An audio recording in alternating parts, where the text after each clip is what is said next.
रत्नकरण शावकाचार की ओर, अर्थात गृहस्थ में रहने वाले आप सब श्रावक श्राविकाओं के लिए एक अद्भुत, अनुपम, अद्वितीय प्रेरणा स्रोत ग्रंथ है। इसका नाम है रत्नकरण शावकाचार। अपनी आत्मा के अंदर छिपे हुए रत्नों का मूल्यांकन कराने के लिए और उन्हें प्रकट करने के लिए प्रेरित किया है। इसमें आचार्य श्री समंत भद्र स्वामी ने सम्यक दर्शन, सम्यक ज्ञान और सम्यक चारित्र के आंशिक पक्ष को ग्रहण करने का नाम है एक देश रत्नत्रय, विकल चारित्र। तो सम्यक दर्शन के बारे में भी आपने जाना प्रथम अध्याय में, और उसकी अच्छे से आपने परीक्षा भी दी है। अब सम्यक ज्ञान और सम्यक चारित्र, इन दो के बारे में जानकारी प्राप्त कर रहे हैं। सम्यक चारित्र के अंदर 5 अणुव्रत, 3 गुणव्रत और 4 शिक्षा व्रत हैं। इन अध्यायों के अंदर 5 अणुव्रत और 3 गुणव्रत की बातों को कहते हैं, और इन्हीं की परीक्षा आपसे परसों 30 मार्च को ली जाएगी। जब आप खूब अच्छे से पढ़ करके तैयारी करके बैठेंगे, घर घर के अंदर ऐसा सुंदर वातावरण बना रहता है कि सूचनाएं प्राप्त होती हैं कि हम सब परीक्षा की तैयारी में लगे हैं, जैसे कोई बोर्ड की परीक्षा हो। बोर्ड की परीक्षा से भी महत्वपूर्ण है कि हम अपने कर्तव्यों का ज्ञान कर सकें और उस ज्ञान को परीक्षा के माध्यम से स्वयं भी जान सकें कि कितने % हमने अंक उत्तीर्ण किए, अंक प्राप्त किए हैं, परीक्षा में उत्तीर्णता प्राप्त की है। तो भव्यात्माओं, अब केवल इस अध्याय के अंदर, तृतीय अध्याय के अंदर केवल 6 श्लोक बचे हैं, जो आज और कल में आपको अध्ययन करना है और परसों के लिए तैयारी करना है। अणुव्रतों का वर्णन खूब अच्छी तरह से जाना, गुणव्रतों को भी जान रहे हैं। गुणों को वृद्धिंगत करने वाले गुणव्रत हैं। तो आत्मा के अंदर छिपे हुए गुणों को ही वृद्धिंगत करना है, बढ़ाना है, और नहीं है तो उनको प्राप्त करना है। 3 गुणव्रतों में बताया, दिग्व्रत, अनर्थदंड व्रत और भोगोपभोग परिमाण व्रत। दिग्व्रत में भी जान लिया आपने कि 10 दिशाओं के अंदर जाने आने का प्रमाण कर लेना, सीमा बना लेना दिग्व्रत है। अनर्थ दंड को भी जान लिया कि अनर्थ दंड बिना प्रयोजन के ही ऐसे कार्य कर लिए जाते हैं जिनसे केवल पाप का अर्जन होता है, तो ऐसे कार्यों को नहीं करना, ये अनर्थ दंड विरति नाम का व्रत है। और अब भोगोपभोग परिमाण नाम के गुण व्रत के तीसरे भेद पर चल रहे हैं, उसी का प्रकरण चल रहा है। आपने पढ़ा 84 नंबर के श्लोक तक कि जिन पदार्थों के सेवन से जीवों का घात होता है, जीव अधिक से अधिक मरते हैं, उनकी हिंसा का पाप लगता है, उन पदार्थों का सेवन नहीं करना चाहिए। तो संसार के अंदर 2 चीजें बताई, भोग और उपभोग। भोग माने जो एक बार भोग ली जाती है सामग्री, जैसे भोजन एक बार खा लिया और फिर वो भोजन, अपने लिए खाया हुआ भोजन बेकार हो जाता है। उपभोग, वस्त्र पहने, ज्वेलरी, आभूषण वगैरह उपयोग किया, ये उपभोग की वस्तुएं हैं। इनका भी प्रमाण कर लेते हैं और अपनी इच्छाओं को अनुशासित कर लेते हैं, कंट्रोल में रखते हैं। तो उनके लिए कहा कि सबसे पहले मद्य मांस मधु का हर जैन को त्याग होना ही चाहिए। आपके घर में छोटा बच्चा भी है तो मैं समझती हूँ जैनी लोग उनको शहद के अंदर कोई दवाई भी नहीं देते, क्योंकि गुरुजन उसका त्याग करा देते हैं। तो ये जान लेना है कि मद्य माने मदिरा, शराब, मांस, कोई भी चीज़, मांस अंडे से बनी हुई चीज़ें, ये मांसाहारी वस्तुएं जो हैं उनका त्याग करना। मधु माने शहद, तो शहद को भी छोड़ना है। तो जिनेंद्र देव के भक्त माने जैन कुल में जन्म लेने वाला प्रत्येक प्राणी जन्म से ही इन चीज़ों का परित्याग कर दे। इस भावना को लेकर 45 दिन के बच्चे को भी अष्टमूल गुण दिलाए जाते हैं। आप लोग भी अपने घर के बच्चों को मंदिर ले जाते हैं ना, जब कोई गुरु होते हैं तो उनसे कान में नमोकार मंत्र पढ़वाते हैं। गुरु लोग अष्टमूल गुण उसको देते हैं और माता पिता की जिम्मेदारी लगाते हैं। कभी ये बालक या बालिका अभी अबोध है, जब 8 साल के हो जाएं तो आप उनको अपने नियम का ज्ञान करा देना कि जीवन के अंदर इन चीज़ों का सेवन नहीं करना है। क्योंकि आज अनजाने में भी आपके बच्चे जब स्कूल में जाते हैं, छोटे छोटे स्कूल में जाते हैं, नर्सरी में, प्री नर्सरी में, प्ले स्कूल में भी जाते हैं, आप टिफ़िन देते हैं, तो बच्चों को स्कूल के अंदर टिफ़िन शेयर करने का बड़ा एक प्रचलन चल गया है। तो उनको कहिएगा कि किसी का टिफ़िन शेयर नहीं करना है, यानी कि किसके टिफ़िन में कौन सी मांसाहारी वस्तु है ये नहीं जानते। इसलिए कोमल मन वाले बच्चों को प्रारंभ से ही इन त्याज्य वस्तुओं का, जो त्याग करने योग्य वस्तुएं हैं, हिंसक वस्तुएं हैं, उनको त्याग करने के लिए प्रेरित करना, तब उनके संस्कार आगे जाकर के दृढ़ बन जाएंगे। अब आगे 85 नंबर के श्लोक में कहते हैं, भोगोपभोग परिमाण व्रत में त्याज्य वस्तुएं क्या क्या त्याग करना चाहिए। अल्प फल बहुविघातान, बहुविघातान्, मूलक मार्द्राणि श्रृंगवीराणि, मूलक्रमार्द्राणि शृंगवीराणि, नवनीत निम्ब कुसुमम, नवनीतनिम्बकुसुमम्, कैतकमित्येवमवहेयम्, कैतकमित्येवमवहेयम्, जिसके खाने में फल थोड़ा ये स्थावर हिंसा बहुत बड़ी, ऐसी मूली आलू आदिक सब कंद मूल अदरक गीली, माखन और नींबू पुष्प केतकी के पुष्प आदि को तज दीजे, इनके भक्षण से पाप अधिक, इसलिए व्रतिक जन मत लीजे।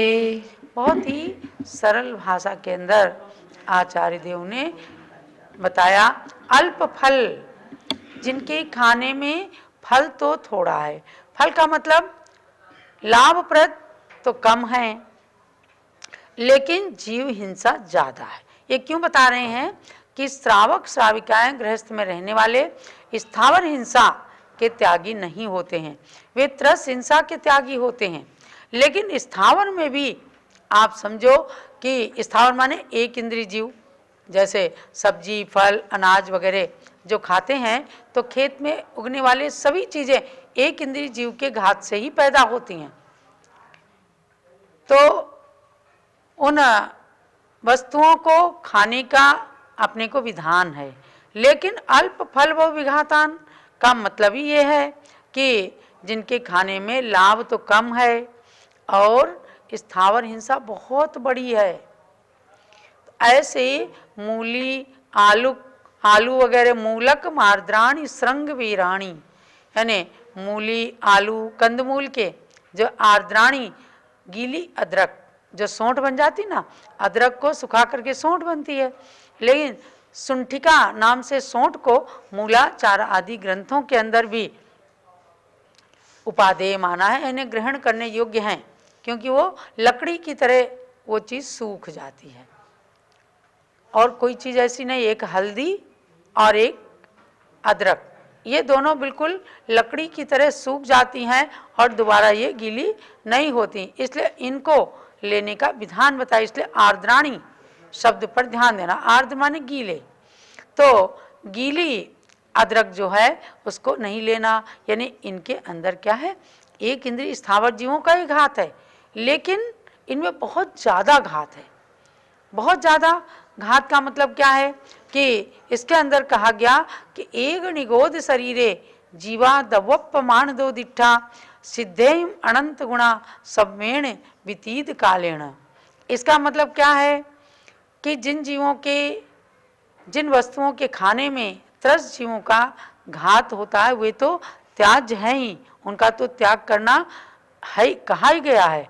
लेकिन जिनमें अनंत स्थावर कई जीवों का घात होता है, ऐसी मूली, गीली अदरक, ये घुइयाँ वगैरह जो उसको क्या कहते हैं,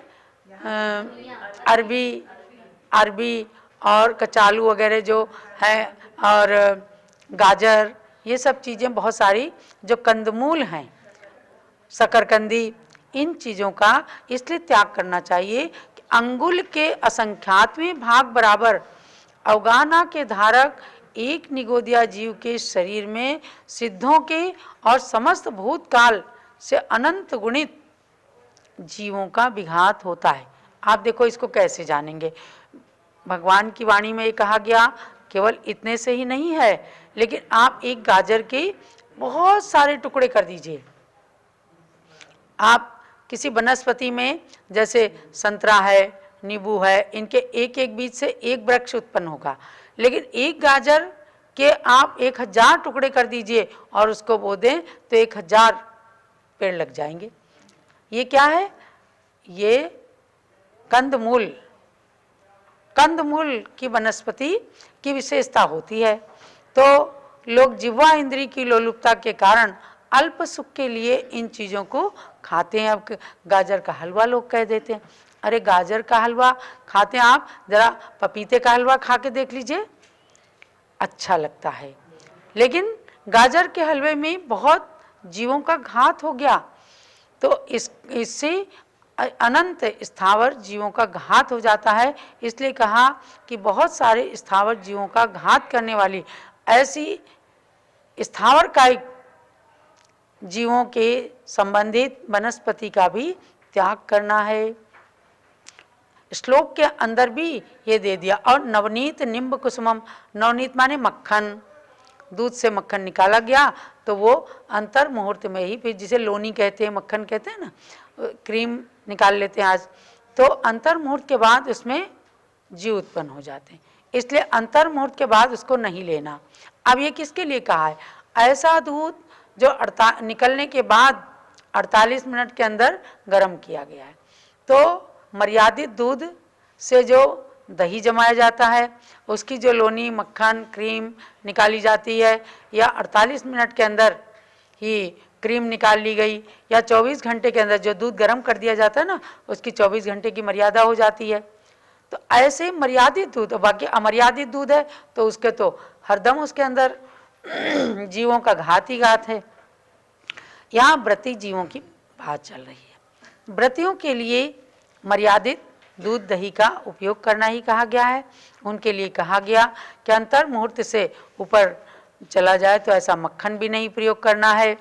और नवनीत निम्ब कुसुमम, नीम के फूल, उससे बहुत सारी दवाइयाँ भी बना लेते हैं। अब नीम का फूल छोटा छोटा होता है, लेकिन उसके अंदर भी जीवों का घात है। केवड़ा आदि के फूल रहते हैं जिसमें त्रस्त जीव दिखाई देते हैं, तो ऐसे चीज़ों को नहीं प्रयोग में, ऐसे पदार्थों को प्रयोग में नहीं लेना। ये भोगोपभोग परिमाण व्रत को धारण करने वाले के लिए कुछ वस्तुओं को त्याज्य बता दिया है कि आप बहुत सारी जो वनस्पतियां हैं उनमें से भी इन कंदमूल आदि के पदार्थों को ना सेवन करें। आप कहते हैं इनका त्याग कर देंगे तो आप व्रती बन जाएंगे। तो व्रत का स्वरूप क्या है?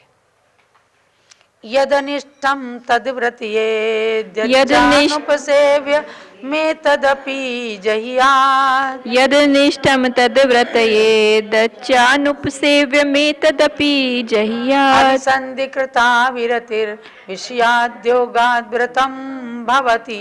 अभिसन्धिकृता विरतिर्विष्याद्योग्याद् व्रतं भवति। जो वस्तु तुम्हें अनिष्ट रूप हित कर औपथ नहीं दिखती, जो सेवन योग्य न सज्जन को वह अनुप सेव्य है वस्तु सभी। इन दोनों का त्याग करो बस चूंकि योग्य विषयों से भी, जो त्याग प्रतिज्ञा पूर्वक हो उसको व्रत नाम कहें सब ही। ये बहुत ही महत्वपूर्ण श्लोक है कि जो सेवन के योग्य है, यद निष्टम, जो अनिष्ट वस्तु है यानी कि अच्छी है लेकिन आपके लिए अनिष्ट है, घी बहुत अच्छा है, हलवा अच्छा पौष्टिक होता है, लेकिन बुखार के ज्वर के मरीज को नहीं दे सकते। शक्कर अच्छी है, भोजन अच्छा है, लेकिन शुगर के मरीज को उसका माप भर दिया जाता है, उसको कम कर देते हैं। तो ये क्या है, अपने स्वास्थ्य के लिए जो अनिष्ट कारक है उसको भी त्याग करें, यानी त्याग के लिए प्रेरणा दे रहे हैं। और जो हितकारी वस्तु है वह भी यदि आपके लिए योग्य नहीं है तो आप उसको त्याग कर दें। जो वस्तु अहितकर हो उसे छोड़ें, और जो अनुपसेव्य माने सेवन करने योग्य ना हो, कोई चीज़ कई दिन की रखी है उसमें फफूंदी लग गई और उसको ऊपर से फफूंदी निकाल करके गृहस्थ लोग और फिर उसको गरम वगैरह करके काम में ले लेते हैं, लेकिन वो अनुपसेव्य हो गई, चलित वस्तु हो गई, इसलिए उसका भी त्याग करना चाहिए। व्रती लोगों को कभी भी नहीं लेना चाहिए। एतत् अपि जह्यात् माने इनको भी व्रती लोग छोड़ दें, क्योंकि देखो अपना जैन धर्म त्याग पे टिका है। इंद्रिय निरोधस तपः, इंद्रियों के ऊपर कंट्रोल करना, उनका निग्रह करना, यही तपस्या है। क्योंकि योग्य विषयान अभिसंधि कृता, योग्य विषयों को भी अभिप्राय पूर्वक विरति यानी उससे निवृत्ति होना, उसका त्याग करना, व्रतम भवति। व्रत किसे कहते हैं, इसी को व्रत कहते हैं कि अभिप्राय पूर्वक हमने छोड़ दिया, इस वस्तु का सेवन हम नहीं करेंगे। कभी रस का त्याग कर देते हैं, कभी कुछ फलों का त्याग कर देते हैं, कभी अन्न का त्याग कर देते हैं। तो सारी चीज़ें यही नहीं है कि खराब ही हैं, अच्छी चीज़ें भी हैं, इष्ट हैं अपने को। लेकिन लोग कई बार, कितने गृहस्थों को मैंने देखा है, यह मंदिर जब तक नहीं बन जाएगा तब तक मेरे दूध का दही का त्याग है। तो चीज़ थोड़ी खराब थी, लेकिन आपने उस एक अच्छे उपयोग को लेकर के, अभिप्राय को लेकर के जो नियम किया, तो ये कहलाता है व्रत। आगे हम चलते हैं, यम और नियम का लक्षण क्या है।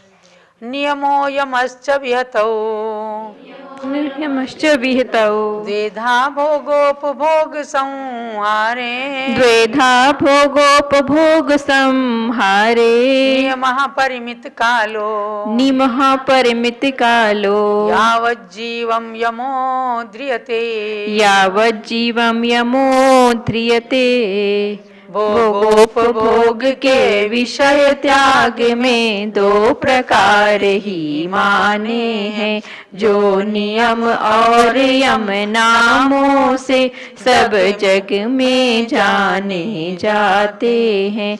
मर्यादित काल किसी वस्तु का त्याग नियम कहलाता है, यावत जीवन का त्याग वही यम त्याग आर्ष में आता है। आपको समझना है कि इस रत्नकरण शावकाचार्य के अंदर प्रत्येक श्लोक की क्या प्रत्येक पंक्ति और पंक्ति क्या प्रत्येक शब्द जीवन में पालन करने योग्य है।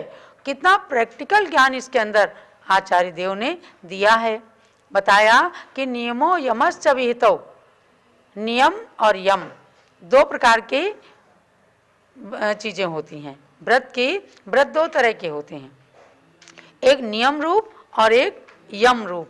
तो द्वेधा भोगोपभोग संहारे, भोगोपभोग की सामग्री के पाप से बचने के लिए दो प्रकार से त्याग करना नियम रूप और यम रूप। तो नियमा परिमित कालो, एक सीमित समय तक का जो त्याग किया जाता है किसी वस्तु का उसको कहते हैं नियम। और यावत जीवम यमो ध्रियते, और जीवन पर्यंत के लिए कुछ त्याग कर दिया उसको कहते हैं यम। जीवन पर्यंत के लिए आपने रात्रि भोजन त्याग कर दिया उसको यम कहते हैं। अष्टानिका तक 6 रस का त्याग कर दिया, 1-2 रस का त्याग कर दिया, ये कहलाता है यम। ऐसे ही नियम संलेखना यम संलेखना होती है। देखो 700 मुनियों पर जब उपसर्ग आया हस्तिनापुर में, तो उन्होंने क्या किया, जब तक हम इस उपसर्ग से निकल नहीं जाते तब तक हमारा चतुर आहार का त्याग है। अर्थात अगर उपसर्ग दूर हो गया तो हम आहार लेंगे वरना नहीं लेंगे। तो ये क्या था, ये नियम था। और यावत जीवन त्याग कर देना, जैसे आचार्य शांति सागर महाराज ने 36 दिन की जो अंत में संलेखना ली, 12 वर्ष की संलेखना में अंतिम, तो वह पूरे जीवन के लिए अब उन्होंने चतुराहार त्याग कर दिए, तो वह यम संलेखना कहलाई। ऐसे ही कोई भी जब व्रत वगैरह ग्रहण करते हैं आप, तो थोड़ी थोड़ी देर के लिए करते हैं उसको कहते हैं नियम, और जीवन भर के लिए करते हैं तो उसको कहते हैं यम। तो अच्छी बात है ना, जब 2 चीज़ों को हमने जाना तो बिल्कुल अनिष्ट चीज़ें हैं जिनका कोई प्रयोग नहीं, कोई उपयोग नहीं जीवन के अंदर, तो उनको पूरी तरह से त्याग कर दीजिए। और अगर तो भी उसके प्रति ममत्व है तो औषधि में, बीमारी में उन चीज़ों को कभी खुला कर लिया, बाकी उनका परिग्रह का पाप अपने को नहीं लगेगा, छूट जाएगा। इसलिए समय समय पर यम और नियम इन दोनों तरह के व्रतों का पालन करके अपने मानव जीवन को समुन्नत बनाना है, मोक्ष मार्गी बनना है। क्योंकि गुण व्रत का अभिप्राय ही है आत्मा में छिपे गुणों को बढ़ाना, वृद्धिंगत करना। इसलिए एक एक गुण व्रत को बहुत अच्छी तरह से समझ करके और उनका पालन करना, यही आज के स्वाध्याय का, आज के अध्ययन का सार है। जावाणी के ज्ञान से सूझे लोकालोक, सो वाणी मस्तक चढ़ूं सदा देतहूँ दोख। हे जिनवाणी भारती तोय जपूं दिन रैन, जो तेरी शरणा गए सो पावे सुख चैन। ज्ञानमती को नित नमूं ज्ञान कली खिल जाए, ज्ञान ज्योति की चमक में जीवन मम मिल जाए।